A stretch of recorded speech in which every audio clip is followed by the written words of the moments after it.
Donc on se retrouve aujourd'hui pour une nouvelle vidéo sur notre Move to Earn préféré qui est STEPN.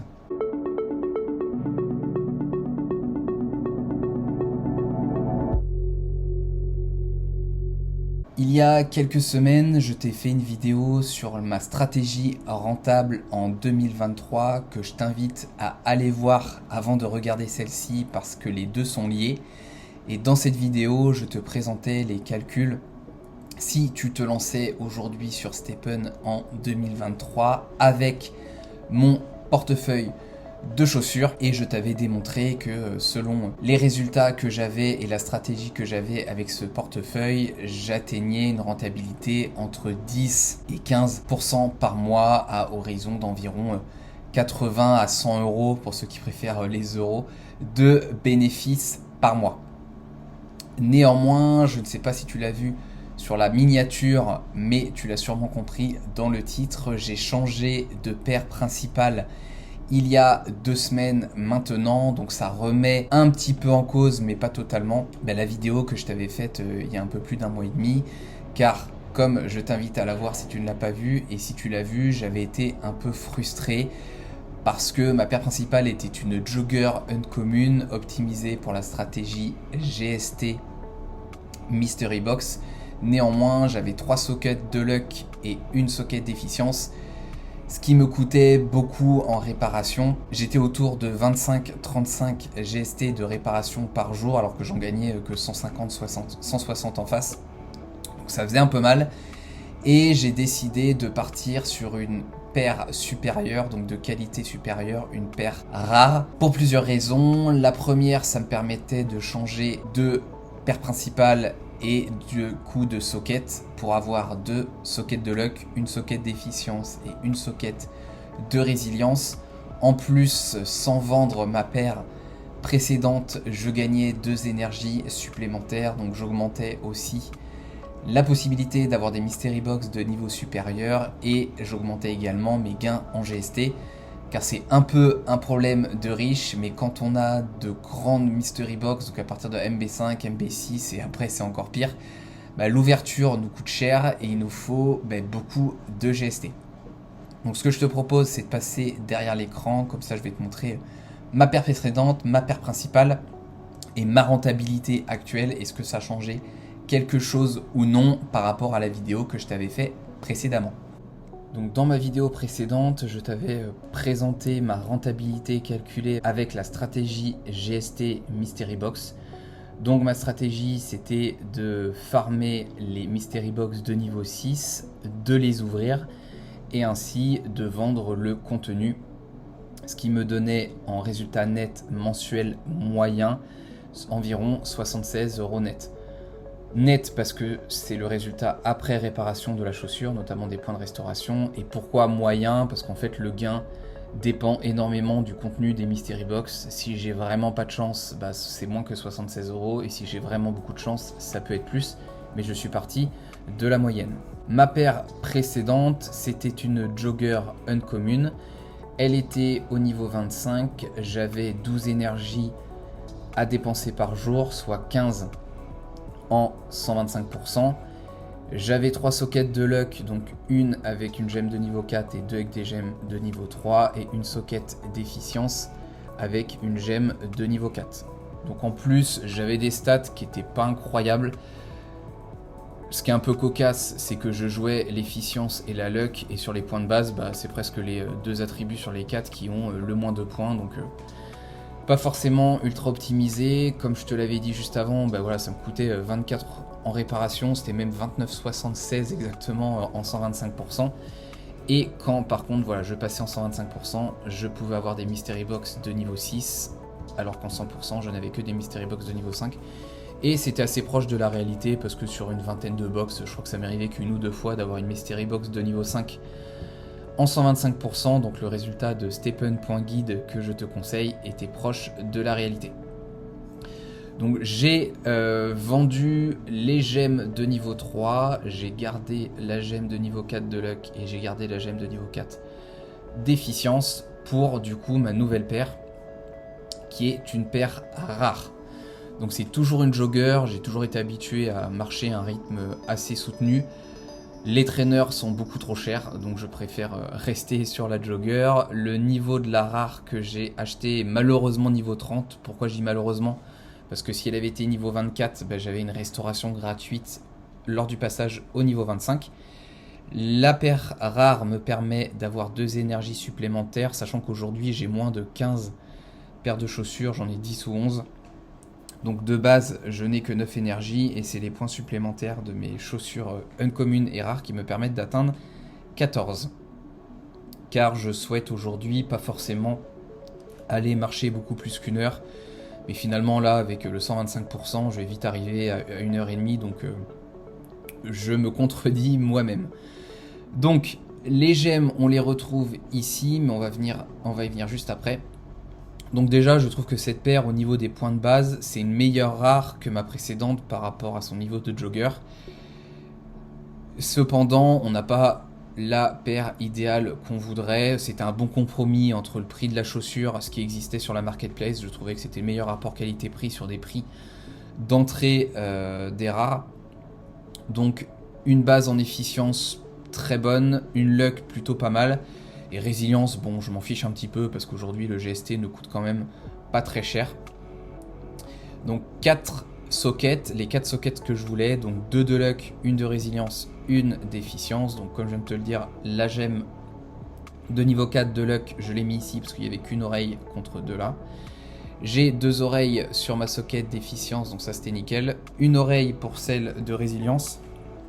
Je n'ai pas acheté la gemme de résilience, je l'ai eu en faisant un upgrade de gemme que j'ai posté sur Twitter d'ailleurs. J'avais une 50aine de gemmes de niveau 1 de résilience. En fait, j'ai fait des upgrades pour avoir des gemmes de niveau 2. Avec les gemmes de niveau 2, j'ai fait un upgrade et j'ai eu de la chance, j'ai eu une gemme de niveau 3, donc je ne l'ai pas acheté. Et par contre, le deuxième investissement qui a fait mal, c'est la gemme de niveau 5 de luck pour me permettre d'atteindre 1247. Donc en 100%, je n'allais pas avoir de mystery box supérieure, j'allais rester au niveau 6, donc en 125%, je monte à 17,5. Et voilà, dès que j'atteins les 17, donc je suis un peu entre 17 et 18. Mais quand j'atteins les 17, j'ai des mystery box de niveau 7. Et pour l'instant, sur 6 ou 7 tentatives, je crois que j'ai eu 100% en 125% des mystery box de niveau 7. Même des fois, j'étais à 16,9 énergie et j'ai quand même eu une mystery box de niveau 7. Donc c'est très fidèle au point de vue des mystery box à ce qu'on peut gagner. Également au niveau des GST. Donc là on le voit, j'atteins quasiment le cap en 125%, j'arrive à 280, 282, 285 d'ailleurs, je suis plutôt que 297. Et après je vais payer environ 15 GST de réparation, donc je suis net à environ 260 GST par jour. Et ça me permet d'aller chercher des mystery box de niveau 7. Donc c'est ça qui va changer dans ma stratégie. Finalement ma stratégie reste la même, c'est GST mystery box. Cependant, j'ai une paire plus performante, j'ai plus d'énergie, donc je peux aller chercher plus de GST et également des mystery box de niveau supérieur. Donc comme je te le disais, dans ma stratégie précédente, on était à 76 € par mois net en ouvrant des mystery box de niveau 6. Ma réflexion a été de calculer la rentabilité sur des mystery box de niveau 7. Donc des mystery box de niveau 7, dedans, on a 10 gemmes de niveau 1, on a 3 ou 4 gemmes de niveau 2 et on peut parfois avoir une gemme de niveau 3, voire un parchemin. Le parchemin reste très exceptionnel, j'ai vu que les gemmes de niveau 3 dans les mystery box de niveau 7 et 8 n'arrivaient quand même pas très souvent. Et avec mes 5, 6, 7 ouvertures, j'ai parfois eu que 3 gemmes de niveau 2 au lieu de 4. Donc je suis parti d'un postulat très pessimiste avec 10 gemmes de niveau 1 et 3 gemmes de niveau 2. Donc je vais garder cette quantité pour faire mon calcul de rentabilité pour les mystery box de niveau 7. Donc dans une mystery box de niveau 7, si j'ai 100% de résilience, j'ai un contenu qui vaut 20 GMT. Si j'ai 100% de confort, qui sont les gemmes les plus valorisées aujourd'hui, j'ai 120 GMT environ de gains. Donc ça me donne une moyenne, donc voilà, comme expliqué lors de la précédente vidéo, c'est une moyenne très approximative, mais bon, je suis bien obligé de faire mon calcul à un moment donné, de 90 GMT gagnés par Mystery Box de niveau 7. Donc avec la stratégie des Mystery Box, on peut ouvrir une Mystery Box de niveau 7 tous les 12 jours si on n'attend pas. Si on attend la fin du quota, ça nous coûte 523 de les ouvrir. Donc si j'attends 12 jours par slot, ça me donne une moyenne de 2,5 box par slot. Donc comme j'ai 4 slots, ça me fait une moyenne de 10 mystery box par mois. Donc si je gagne 90 GMT par mystery box et que j'ouvre 10 mystery box par mois, ça me fait 900 GMT de gain par mois. Au prix du GMT actuel, le jour où j'enregistre cette vidéo, c'est de 0,22 euros par GMT. Donc ça me donne un chiffre d'affaires de 198 euros par mois avec cette stratégie. J'ai retiré à peu près 25, même 28 euros en coût de réparation. Pourquoi ? Parce que si je veux avoir une réparation optimale avec ma chaussure rare, je perds environ 40-45% de points de vie par mois. Et en fait, une gemme de niveau 3 confort me répare 90% de ma chaussure. Donc ça me coûte une gemme de level 3 tous les 2 mois et aujourd'hui ça vaut une quarantaine d'euros. Donc j'ai retiré une vingtaine d'euros de mon chiffre d'affaires total, ce qui me donne un bénéfice net de 170 euros par mois. Donc financièrement, j'espère avec cette nouvelle stratégie générer 100 euros de plus par mois, donc environ 75 euros sur la stratégie précédente, environ 175 euros sur cette nouvelle stratégie. Donc comme évoqué en début de vidéo, je réinvestis 800 euros dans le jeu, donc c'est pas du tout un conseil en investissement, mais ces 800 euros, à raison de 100 euros de bénéfices en plus par mois, je vais mettre environ 8 mois si le jeu reste tel quel à faire mon retour sur investissement. Et je crois fort en Stephen. Si tout se passe comme prévu, ou du moins comme les années précédentes, le halving de fin 2024 devrait nous amener à un nouveau bull run, au moins une nouvelle période haussière, donc fin 2024, début 2025. J'enregistre aujourd'hui courant juin-juillet 2023, donc fin 2024, début 2025, c'est dans 1 an et demi. Donc même si mon ROI ne dure pas 8 mois, mais 9, 10, 11, et ben ça ne changera rien. J'aurais fait mon ROI sur cette nouvelle paire tout en continuant mon ROI sur le reste et j'aurai un portefeuille de chaussures plus intéressant au moment où, je l'espère, le marché sera aussi. Donc ce n'est pas du tout un conseil d'investissement car je me réexpose davantage au jeu Stephen, donc c'est quand même plutôt risqué. Et j'arrive à une nouvelle problématique avec cette nouvelle stratégie, c'est que je ne sors pas forcément tous les jours à la même heure pour des raisons d'organisation personnelle. Les week-ends sont souvent très différents de la semaine. Et quand je sors dans l'après-midi ou le soir pour faire ma run, maintenant que j'atteins quasiment le cap des 300 GST, je ne peux pas faire ma course le lendemain matin. Et si c'est mon seul moment dans la journée, je me retrouve un peu bloqué. Donc quid d'avoir une paire en GMT ou sur un autre royaume, ce sont des questions que je me pose aujourd'hui. Néanmoins, ça me coûtera moins cher de réinvestir. Je vais garder cette stratégie, je vais essayer de sortir tous les matins, coûte que coûte, à la même heure, pour éviter de réinvestir et d'optimiser vraiment toutes mes énergies.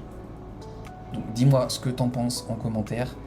Je suis conscient que cette nouvelle stratégie est risquée, je m'expose davantage au jeu. Si demain tout ne se passe pas comme prévu, mon ROI pourrait prendre plus de temps que prévu ou ne peut-être même pas se faire. Si par contre mon move est judicieux et que le jeu reste stable, je récolterai les fruits du travail dans quelques mois. Allez, je te dis à la prochaine, ciao.